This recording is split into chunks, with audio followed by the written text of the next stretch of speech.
So very good morning बच्चों। स्वागत करता हूं आपको हमारे channel Chandigarh defence academy Hisar के अंदर। तो बच्चों, मॉडर्न हिस्ट्री का वन शॉट लेक्चर आपका चल रहा था और इससे पहले हमने इंडस वैली सिविलाइजेशन, जैनिज्म और बुद्धिज्म इनके रिगार्डिंग हमने थोड़ी बहुत डिस्कशन करी थी।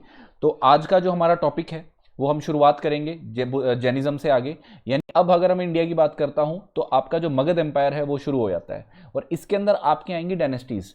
ठीक है, तो कौन सी इंपॉर्टेंट डायनेस्टीज हैं वो हम इसके अंदर स्टडी करेंगे। तो सबसे पहले अगर मैं बात करता हूं आपकी, तो जो आपकी हर्यंक डायनेस्टी है, यानी हम बात करेंगे बिंबिसार और अजात शत्रु की। ठीक है, तो बिंबिसार का टाइम पीरियड था वो आपका नियर अबाउट, अगर मैं लेके चलता हूं भाई, तो वो आपका था 544 टू 492 बीसी। और इसके बाद इसका जो बेटा था अजात शत्रु, उसका टाइम पीरियड शुरू होता है और हमने देखा है कि वे जो बुद्धिस्ट काउंसिल है उसके अंदर भी इनका रोल रहा है। उसके बाद आपकी नाग डायनेस्टी आती है जिसको शुरुआत करते हैं शिशुनाग, और अवंती महाजनपद के अंदर 414 से लेकर 344 बीसी तक इनका राज रहता है। और उसके बाद महापद्मानंद की अगर मैं बात करता हूं, जो कि नन डायनेस्टी को बनाते हैं नाग डायनेस्टी को हरा के। और इसके बाद महापद्मानंद के बाद जो रूलर रहता है वो आपका रहता है धनानंद। ठीक है, तो महापद्मानंद के टाइम पर जो आपकी नन डायनेस्टी होती है काफी इंप्रूव करती है 344 टू 326 बीसी, और इसको एकराट, सर्वकशंत्रक और उग्रसेन का टाइटल भी महापद्मानंद को मिला है। इसके बाद जो डायनेस्टी आपकी नन डायनेस्टी आती है उसके अंदर रूल करता है धनानंद। और धनानंद के ही टाइम पर अगर मैं बात करूं, जो आपका ये जो सारा का सारा जो ये हमने मैप देख रहे हो आप, ये सारा का सारा आपका मगध एम्पायर का मैप है।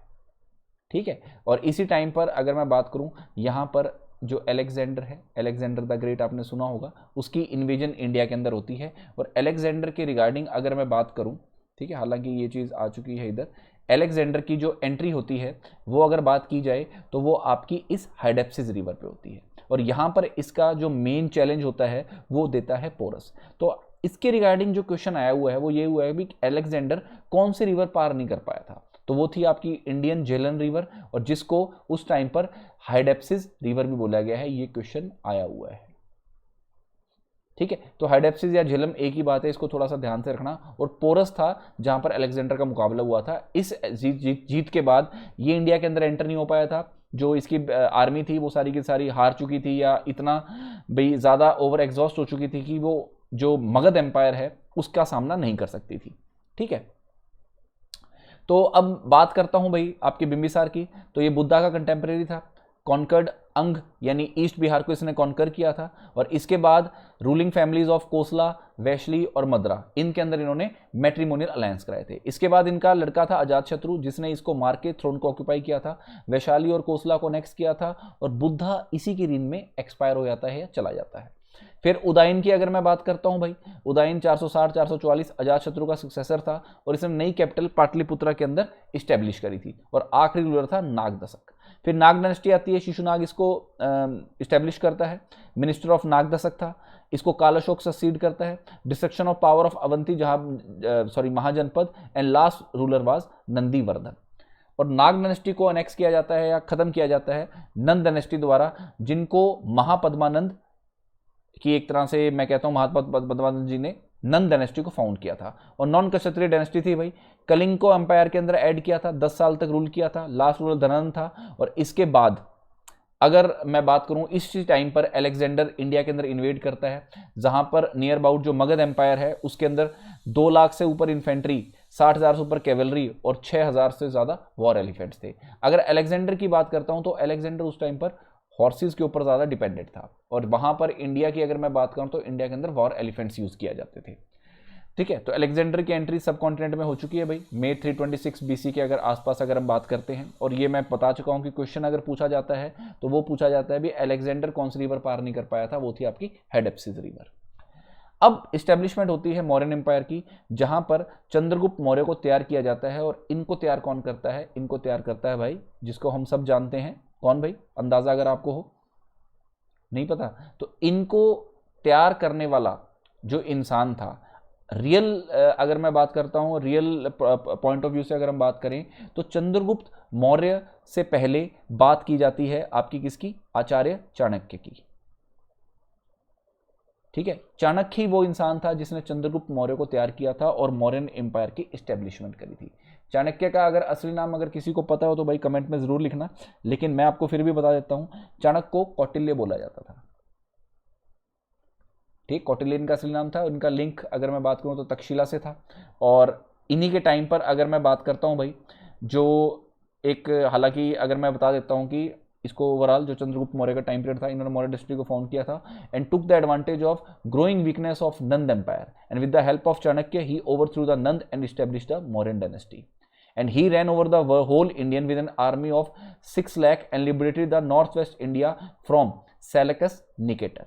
और इन्हीं के दरबार में अगर मैं बात करता हूं तो सबसे पहला जो फॉरेन ट्रेवलर था, ठीक है, जिसको मेगास्थनीज के नाम से जाना जाता था, जिसने बुक लिखी थी इंडिका। और हालांकि ये सेलेकस का एम्बेसडर था in the court of Chandragupta, और इन्होंने इंडिका बुक लिखी थी।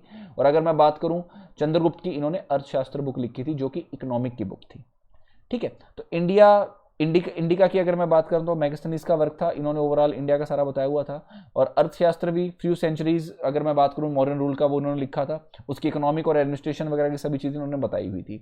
तो केरला, तमिलनाडु और parts of north east India, the Mauryans rule over the whole of the subcontinent. अगर हम इन चीजों को हटा देते हैं, यानी साउथ के पार्ट को हटा देते हैं, तो लगभग सारा एम्पायर मौर्यन एम्पायर था। इसके बाद हालांकि बिंदुसार रूल करता है भाई, ठीक है, चंद्रगुप्त मौर्य का सन था। इन्होंने अपनी टेरिटरी इंडिया के अंदर काफ़ी एक्सपेंड की थी। और सीरिया का जो किंग था एंटीओचस, उसके साथ अच्छे रिलेशन थे। 273 के अंदर एक्सपायर हो जाता है। उसके बाद अशोका और सुशिम्द, जो ये दोनों ही इसके बेटे थे, इनके बीच में वॉर ऑफ सक्सेशन चलती है। अशोका 269 बीसी के अंदर पावर के अंदर आता है और अशोका कलिंगा वार को लड़ता है, जिसके बाद उसका हृदय परिवर्तन होता है, जिसके अंदर ये बताया जाता है नियर अबाउट 1.5 लाख से ज़्यादा जो लोग थे वो प्रिजनर बने गए थे। और इसके अंदर भाई अगर अंदाज़ा लिया जाता है तो लगभग 10,000 से ज़्यादा लोग मारे गए थे। तो ये लड़ाई इतनी तगड़ी थी कि इसके बाद अशोका का मन बदल जाता है और वो धम्म का प्रचार करता है। ये इंपॉर्टेंट चीज़ है एंशिएंट हिस्ट्री के रिगार्डिंग कि व्हाट वाज धम्म। और धम्म का जो पद था ये बेसिकली कोड ऑफ कंडक्ट था जो अशोका अपने फॉलोअर्स के लिए छोड़ गया था या इनको प्रमोट करता था। ठीक है, ये बताता है भी जो इसको धम्म के पाथ को फॉलो करेगा वो स्वर्ग अटेन करेगा।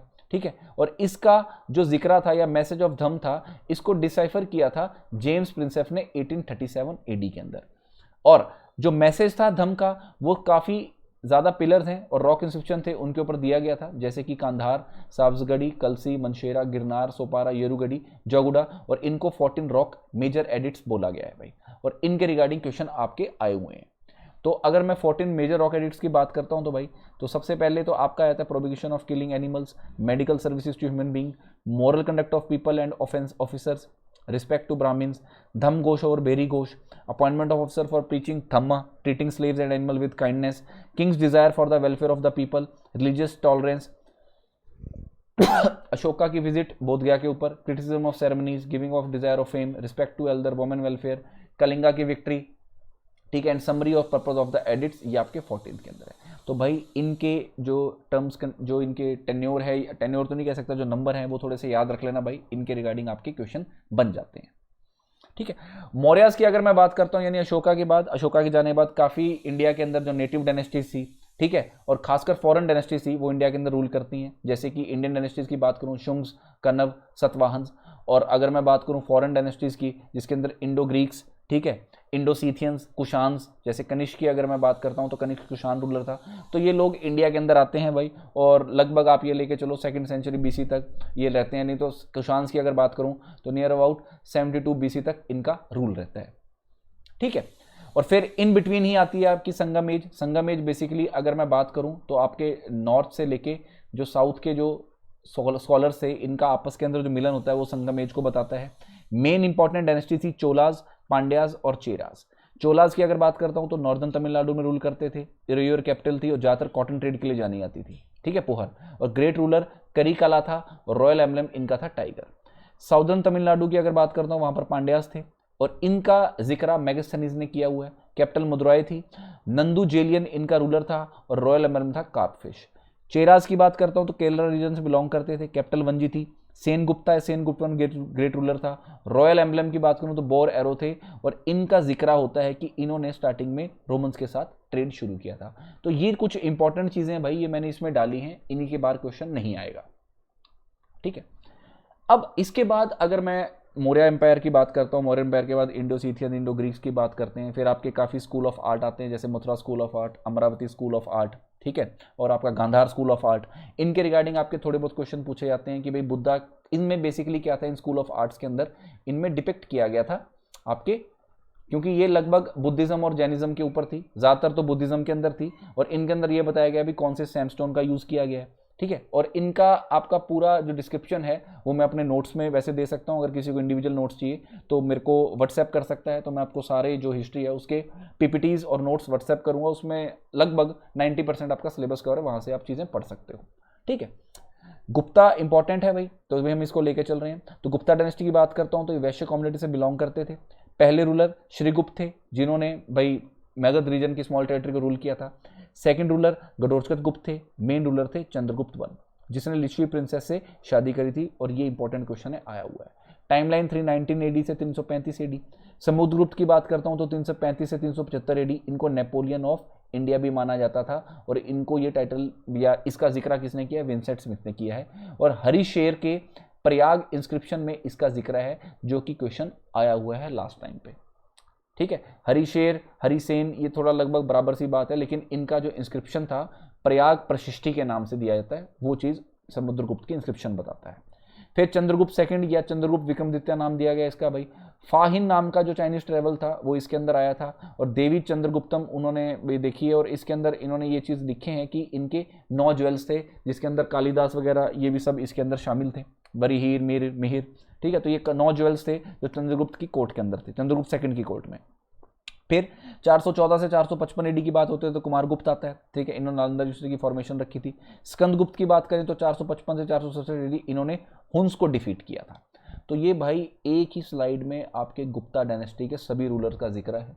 इंपॉर्टेंट जो पॉइंट्स थे वो मैंने इसी में ही कोलैबोरेट करनी है, तो आपको ईजी रहेगा, ईजिली आप इसको पढ़ लो, इससे बाहर क्वेश्चन नहीं आएगा, ठीक। फिर गुप्ता एम्पायर की अगर मैं बात करता हूं तो आपकी गुप्ता एम्पायर काफ़ी बड़ा था, लेकिन स्कंदगुप्त के बाद ये धीरे धीरे डिसइंटीग्रेट होता है, ठीक है। तो छोटे छोटे कई स्मॉलर किंगडम्स होते हैं। मॉकरीज पॉलिटिकल पावर गेन करते हैं at the end of 5th century, और यूपी और मगध के एरिया के अंदर सर्वाइव करते हैं। And middle of 6th century और 675 एडी के बीच में भाई काफ़ी जो रूलर्स हैं, जैसे कि अगर मैं बात करूं कि हर्षवर्धन, वो लेटर गुप्ताज के अंदर आते हैं, जो पैरामाउंट पावर की तरह रूल करते हैं नॉर्दर्न इंडिया के अंदर।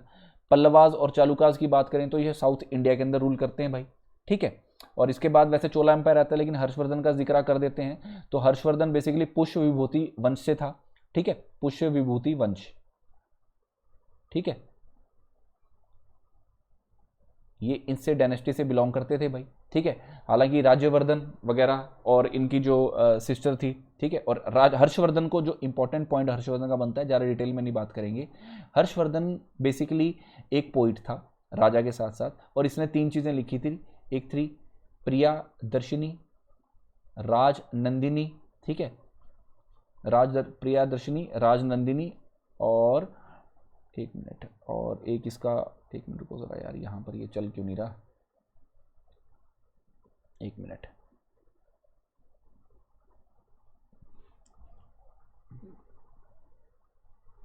एक मिनट यार, एक मिनट, एक मिनट।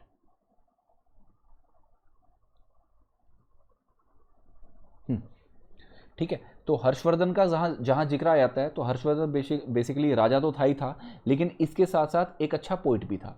तो जहाँ लिटरेचर की बात आ जाती है, भाई हर्षवर्धन ने भाई कौन से लिटरेचर लिखे थे, तो उसके अंदर भाई इनका जिक्र 2 चीज़ों के ऊपर चलता है, ठीक है।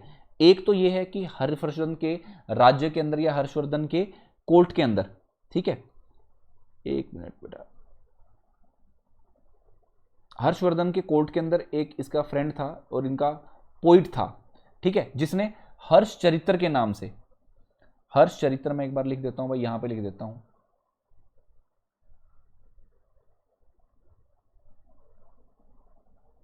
हर्ष चरित्र के नाम से।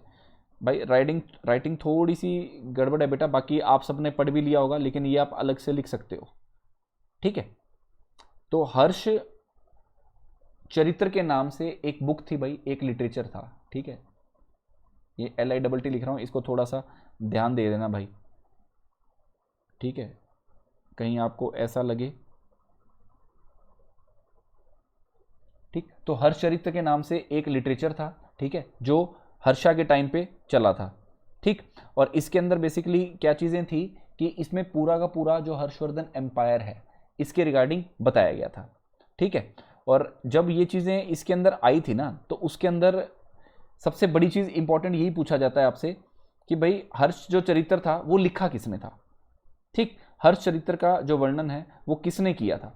तो ये आप थोड़ा सा अगर इंपॉर्टेंट अगर मान के चलो या हर्ष के रिगार्डिंग थोड़ा सा पढ़ लोगे तो मेरे ख्याल में वो आपको ठीक लगेगा भी, आप उसके अंदर काफ़ी चीज़ें पढ़ सकते हो। लेकिन मेन चीज़ यही आ सकती है भी हर्ष चरित्र लिखा किसने था, ठीक है। तो हर्ष चरित्र का जहां पर जिक्र आ जाता है वहां पर आप भाई उसके अंदर उसका मेंशन लिख सकते हो कि भाई इसके अंदर एक पोइट था जिसका नाम था बाण भट्ट, ये इसके कोर्ट में ही पोइट था, तो उसने हर्ष चरित्र लिखी थी, ठीक है। तो एक तो इंपॉर्टेंट क्वेश्चन बन गया आपका ये वाला कि हर्ष चरित्र लिखी किसने थी और हर्ष चरित्र में जिक्र किसका किया गया।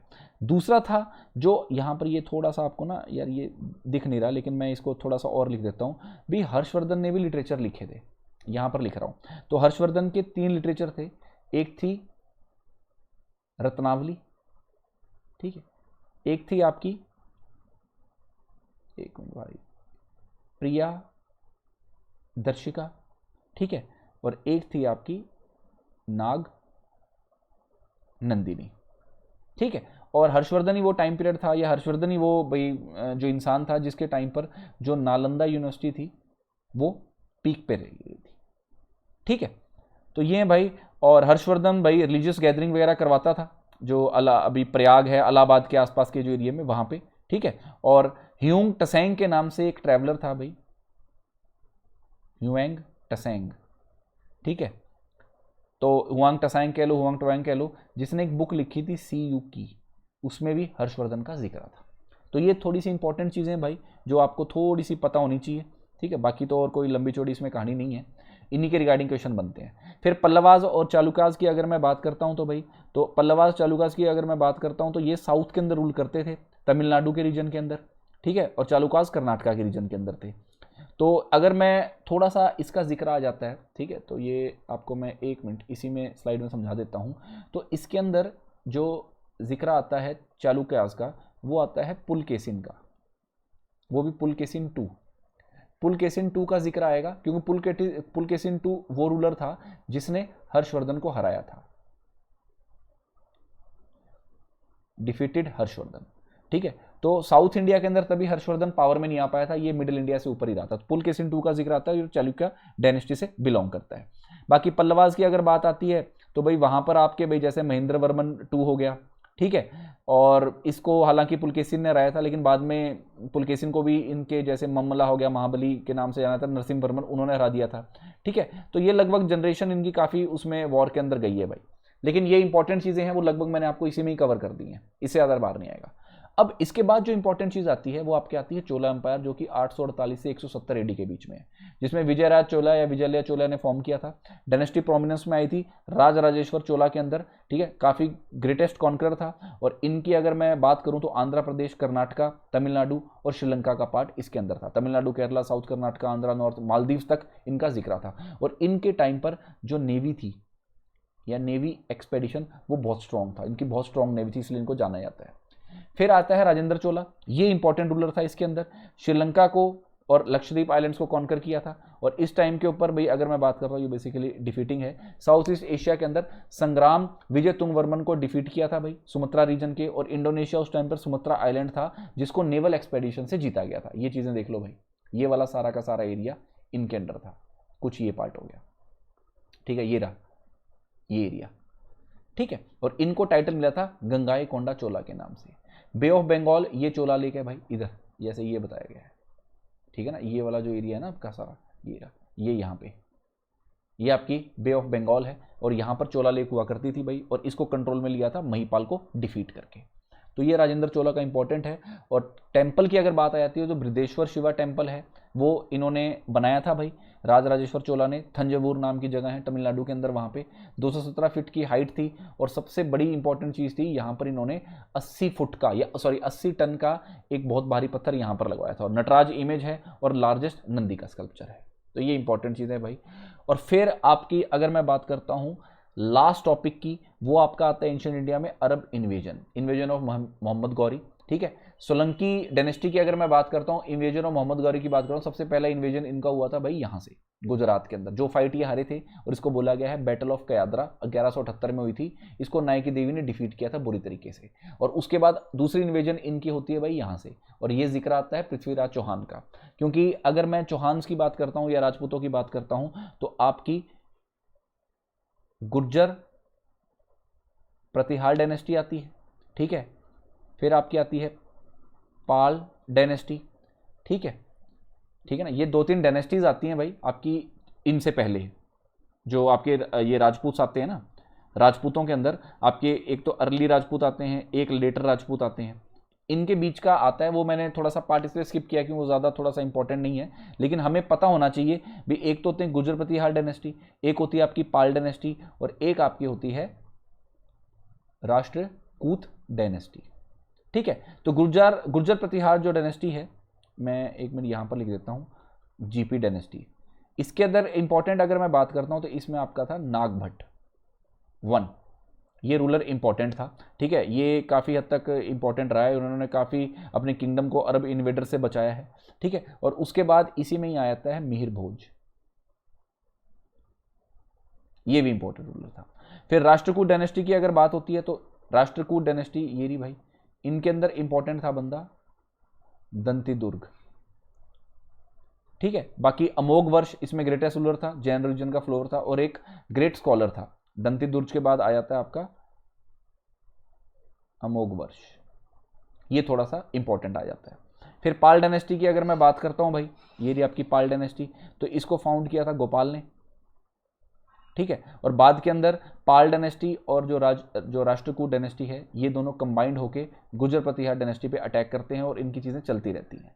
और बाकी आपकी लेटर राजपूत डायनेस्टी की अगर मैं बात करता हूं तो उसके अंदर इंपॉर्टेंट बंदा आता है आपका पृथ्वीराज चौहान, जिसके पास ये एरिया था। तो मोहम्मद गौरी की जब सेकेंड इन्वेजन होती है तो पृथ्वीराज चौहान मोहम्मद गौरी की यहाँ से होती है इन्वेजन, अफगानिस्तान से। ठीक है ना, तो इनका अटैक होता है, इसको बोला गया बैटल ऑफ तराइन। जो पहली बैटल जो होती है वो मोहम्मद गौरी हार जाता है भाई।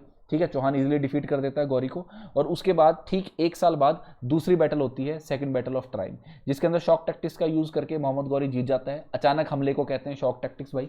तो इस बैटल के अंदर पृथ्वीराज चौहान हार जाता है। और पृथ्वीराज रासो के नाम से एक लिटरेचर है, जो बताया जाता है कि चंद्रबरदाई नाम से एक पोइट था और फ्रेंड भी कहते हैं चौहान का, उन्होंने लिखी थी, जिसमें ये बातें बताई गई थी कि सेकंड बैटल के बाद पृथ्वीराज चौहान को अंधा कर देते हैं भाई। और अंधा करने के बाद जब गौरी अपने दरबार में उनको लेके जाता है तो पृथ्वीराज चौहान को एक मतलब टेक्निक होती है जिसमें वो आंख बंद करके भी तीर को सही निशाने पे लगा सकता है। तो उस टेक्निक को यूज़ करते हुए भाई जो पृथ्वीराज चौहान है वो मोहम्मद गौरी को मार देता है। ये बातें इसमें पृथ्वीराज रासों में बताई गई हैं, यही लिटरेचर में बताया गया है। और फिर 1194 के अंदर, ठीक है, बैटल ऑफ एक चंद्रावर के नाम से लड़ी जाती है, वो जयचंद और पृथ्वीराज मोहम्मद गौरी के बीच में होती है, जो रूलर ऑफ कन्नौज होता है और गढ़वाल डायनेस्टी से बिलोंग करता होता है। और 1200 एडी के अंदर फाइनली बख्तियार खिलजी को गौरी सारी अपनी टीम यहाँ पर सामट के, मतलब वो सारा जीता हुआ जो सिस्टम था वो बख्तियार खिलजी को दे देता है। और बख्तियार खिलजी आगे जो ये एम्पायर है यहाँ से लेके अप टू बंगाल तक बख्तियार खिलजी इसको रूल करता है। और यहाँ तक अगर मैं बात करूँ तो आपकी जो एंशिएंट इंडिया है वो ख़त्म हो जाती है, और आपकी जो मिडीवल इंडिया है जिसके अंदर अगर मैं बात करूँ दिल्ली सल्तनत, मुगल एम्पायर, वो शुरू हो जाता है। ठीक है, तो अब अगर मैं क्वेश्चंस की बात करता हूं तो भाई इस टाइप के क्वेश्चंस आपके पूछे गए हैं, जैसे where did the Gautam Buddha give his first sermon, ये हम सब जानते हैं भाई, सारनाथ के अंदर था। Who of the following was the contemporary of Gautam Buddha, Gautam Buddha के टाइम पीरियड पे कौन सा उनका कंटेम्प्रेरी था, तो वो था आपका वर्धमान महावीरा। फिर टेराकोटा प्लो की अगर मैं बात करता हूँ, ठीक है, तो टेराकोटा प्लो हड़प्पन सिविलाइजेशन का। तो मैंने आपको यही बताया है, जो इंपॉर्टेंट क्वेश्चन बनते हैं ना इसमें से भी, आप कहते हो भी जो इंडस वैली सिविलाइजेशन है उसमें से क्या इंपॉर्टेंट क्वेश्चन पूछा जाएगा, तो उसमें इंपॉर्टेंट क्वेश्चन ये पूछा जाता है कि जो चीज़ें हैं, जैसे टेराकोटा प्लो आ गया, ठीक है। इसके बाद जैसे अगर मैं पूछ लूँ भाई फॉर एग्जांपल कि जैसे एक जो प्रोटोशिव की मूर्ति है वो कहाँ से मिली थी, ठीक है, तो वो चीज़ें लगभग इसमें पूछी जाती हैं कि भाई जैसे अब फिलहाल ये क्वेश्चन आ गया कि आपका जो टेराकोटा प्लो था ये कहाँ से मिला था, ठीक है ना। ये कहाँ से मिला था भाई? पहला ऑप्शन है मोहनजोदारो, ठीक है, और दूसरा है बनावली, तीसरा है कालीबंगा और चौथा है लोथल। तो टेराकोटा का जहाँ जिक्र आता है तो वहाँ पर बनावली नाम की साइट है, ये बेसिकली हरियाणा के अंदर है भाई, फतेहाबाद जिले में, वहाँ पर, तो वहाँ पर टेराकोटा फ्लो मिला था।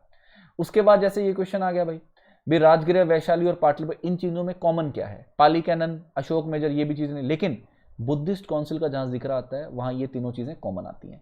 फिर एक चीज़ ये आ गई हड़प्पन सेटलमेंट्स में, कौन सी चीज़ें इनमें से कैरेक्टरिस्टिक्स नहीं थी? तो doorways and Windows generally face the side lens and rarely open into the main, ये भी ठीक है। सिटाडेल को वॉल्ड किया जाता है, बट लोअर टाउन वॉल्ड नहीं था, ये भी ओके है। Houses generally had separate bathing areas and toilets, drains and water chutes from the second storey were often built inside the wall, ये भी सही है। बट जो ये बी ऑप्शन है वो इसमें इनकरेक्ट है। सेपरेट बाथिंग एरियाज नहीं हुआ करते थे भाई उस टाइम पर, लगभग थोड़ा सा अलग ही हुआ होता था, लेकिन सेपरेट बाथिंग एरिया टॉयलेट्स नहीं होते थे उस टाइम पर, तो ये कैरेक्टरिस्टिक्स नहीं है। अब जैन लिटरेचर के अंदर इनमें से कौन सी चीज़ें सही हैं और कौन सी नहीं है? The sacred books of Jain are सुनो, सिद्धांत और अगम, ये बात सही है। The language of the earliest Jain text is in eastern dialect of Pali known as Ardhamagadhi, तो ये भी चीज़ सही है। तो इसमें बोथ 1 और 2 आ जाता है। फिर अब इन सबको अगर आप उसके अंदर लगाओ, क्रोनोलॉजिकल ऑर्डर के अंदर लगाओगे, तो मिलिंद बेसिकली मेनेंडर था भाई, मेनेंडर को मिलिंद बोला गया है, तो ये आपके फॉरेन डायनेस्टी से बिलोंग करते थे। लेकिन इनसे पहले आएगा अशोक, ठीक है, अशोक के बाद आएगा मिलिंद और फिर आएगा कुषाण का कनिष्क, तो आंसर सी है। मेगास्थनीज बेसिकली कौन था भाई? Greek ambassador to the court of Chandragupta, Greek trader वगैरह, ये भी नहीं था, ये था ग्रीक एम्बेसडर था चंद्रगुप्त मौर्य कोर्ट में, ठीक है। फिर आपका आता है नोशा सतंगा was introduce in Arthashastra includes king, territory, administration and treasury, music, dance, aristocrats, acharya, ये कुछ नहीं था भाई। डायरेक्ट आंसर है इसका kings, territory, administration and treasury, क्योंकि अर्थशास्त्र बुक आपकी इकोनॉमिक्स की बुक थी, ठीक है। बाकी ये क्वेश्चन एक बार दोबारा ये बनावली आएगा भाई। And which one of the following statement is not correct भाई? Gandhara school of art, rich carving, elaborate ornaments and complex symbolism were not the main feature of Gandhara sculpture, ठीक है, नॉट करेक्ट बताना है भाई आपको। The Greco Roman architecture impact modified the structure of the Buddhist stupas and the artist of the Amaravati school of art mainly use white marble, ये सब चीज़ें सही हैं। लेकिन अगर मैं अमरावती स्कूल ऑफ आर्ट की बात करता हूँ, ठीक है, तो इसके अंदर वैसे जो आंसर बनेगा वो हालांकि रेड लैमस्टोन था, तो आंसर आपका डी आएगा। और फिर थोड़े से क्वेश्चन अलग से भी हैं भाई। Which dynasty ruled over Magadha after Mauryan dynasty? तो शुंग। उसके बाद which of the following centre of learning Chanakya the famous teacher was associated with? तो Takshashila. Decline of Nandas at the hands of Kautilya and Chandragupta Maurya had been vividly portrayed in the Sanskrit written by Kalidasa. अब मुद्रा राक्षस नाम से एक और चीज़ थी भाई जो लिखी गई थी, जिसके अंदर बताया गया है अभी जो चंद्रगुप्त मौर्य है और जो आपका कौटिल्य है, इन्होंने डिक्लाइन कैसे किया गया है, ठीक है। लेकिन एक कालिदास का प्ले था जिसमें ये चीज़ें बताई गई हैं, वो था आपका मालविका अग्नि मित्रम, वो थी ये। लेकिन अगर लिटरेचर पूछ लिया जाए जहां पर नंदास को डिफीट किया था कौटिल्य चंद्रगुप्त ने, तो वो था आपका मुद्रा राक्षस। और फिर the most commonly used coin during the modern period was Karshapana. तो ये बच्चों इंपॉर्टेंट क्वेश्चंस थे, मैंने कोशिश की है इसमें भाई आपको ये चीज़ें बताऊं कि जो एंशिएंट हिस्ट्री है उसमें लगभग कैसे क्वेश्चन आए हैं। तो इसी के साथ जो एंशिएंट हिस्ट्री का पार्ट था, जो मैंने आपको वादा किया था कि भी एक छोटे से लेक्चर में आपको बताऊंगा, तो मैंने 2 लेक्चर्स में कंप्लीट कर दिया है, इससे बाहर नहीं आएगा। बाकी आपने ऑलरेडी पढ़ा हुआ है तो वो आपके लिए और बेटर रहेगा, ठीक है। तो थैंक यू सो मच। अगर आपको वीडियो अच्छी लगी हो तो प्लीज़ लाइक, सब्सक्राइब, शेयर ज़रूर करना ताकि और बच्चों तक भी ये बात पहुंचे। तो इसके बाद हम अगला जो चैप्टर लेके चलेंगे वो लेके चलेंगे आपका मिडिवल हिस्ट्री का, ठीक है। Thank you so much.